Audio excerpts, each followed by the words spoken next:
What's good, YouTube, and welcome to the house. David Huss went to YCS Atlanta and he didn't want to play one or two decks. He decided to play Lightsworn, Plant, Zombie, Dinosaurs, mixing all the engines that are meant to just meld together in this 60-card deck of madness. And it's got so many power cards compared to the average deck. You're able to play Grass, Soul Charge, all these cards that just make you feel when you get them off and play them, and plenty of bait for Ash Blossom such as Brilliant Fusion. So let's go ahead and get into his tournament report, because the pilot's words are much more important than mine and his tournament report overall, and then we will go ahead into his shoutouts and then get through the deck list.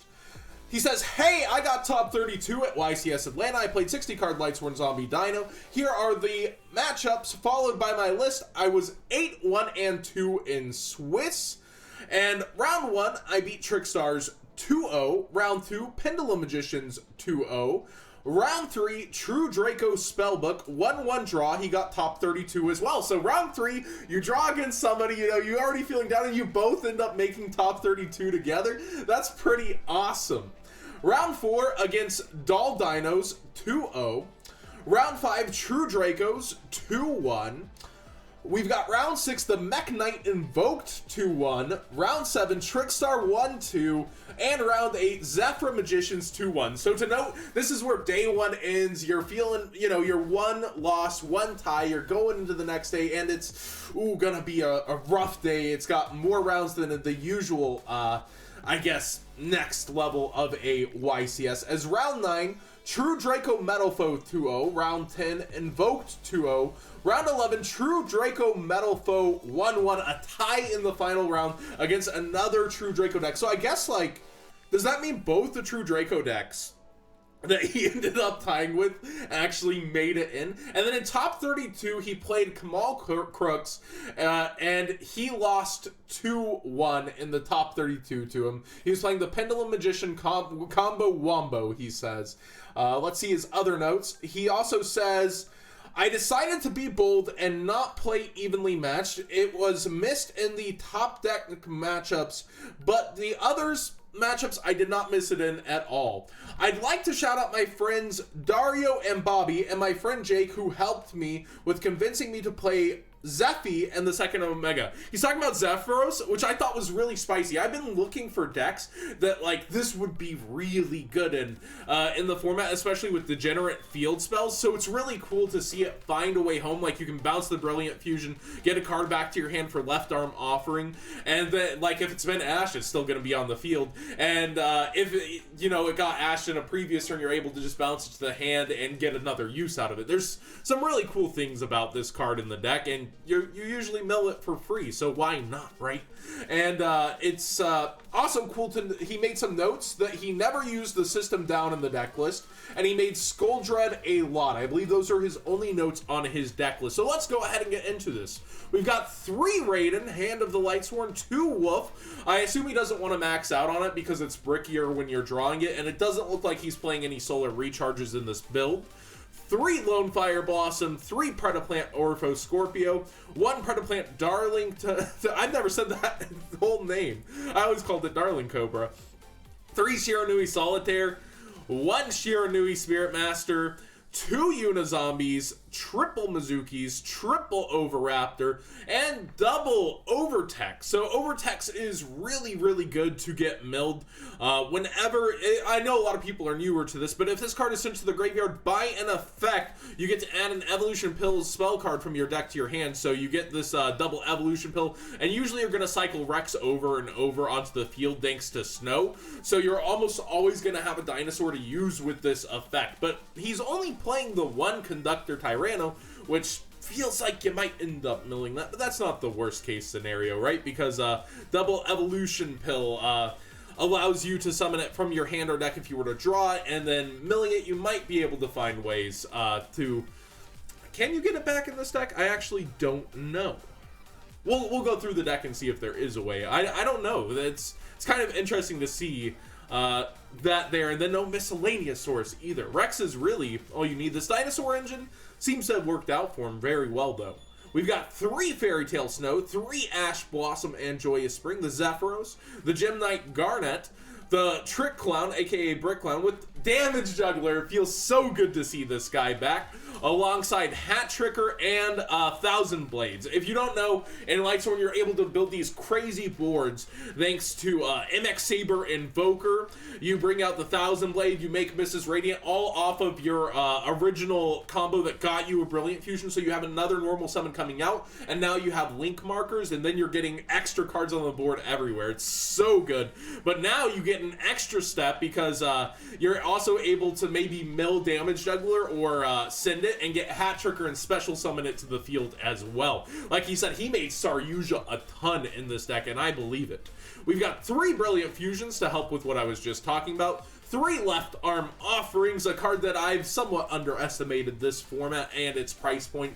It still has to be the worst feeling to get Ash in the world, but it feels like this deck has so many ways to try to bait Ash and try to get them to use it.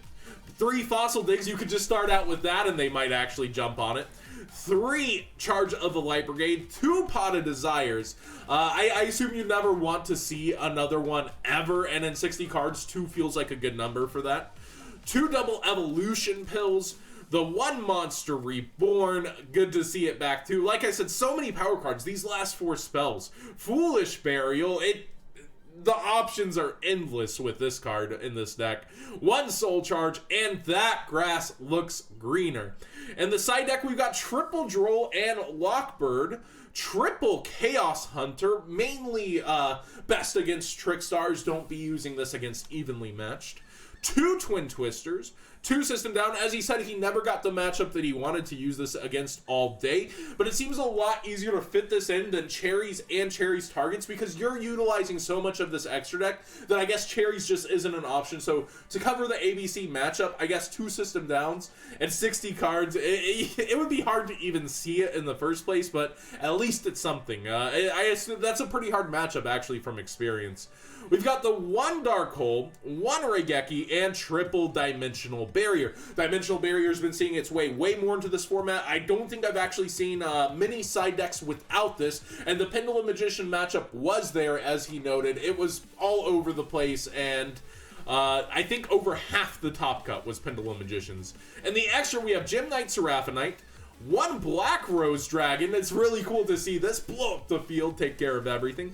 Michael, what are you doing here? It's always good to see Michael. It's a card that's highly underestimated. Double Omega is something I really love about this deck. The zombie engine's going to let you access cards out of your hands, and then you're going to be able to set up further negates. And I'm going to talk about a really hard choice. I'm going to skip on over to Dolka.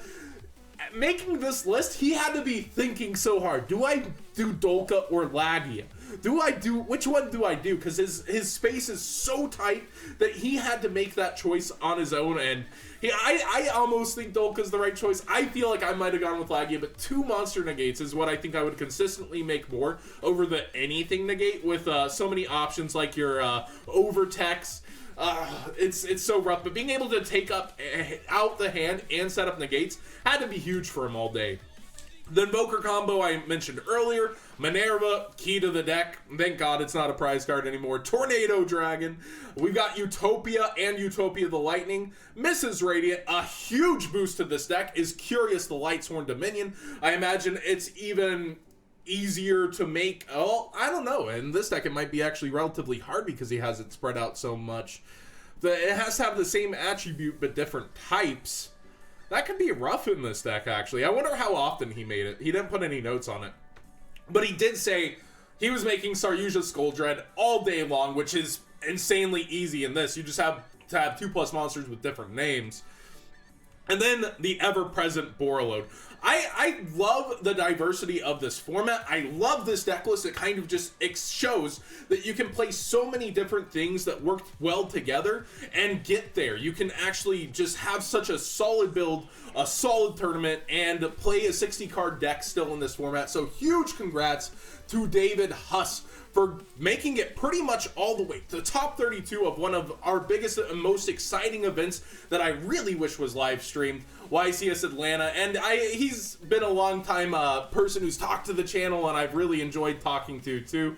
So it's nice to feature you here in a YCS top cut. Like, good job, man. So there you have it. zombie, plant, Lightsworn dinosaurs.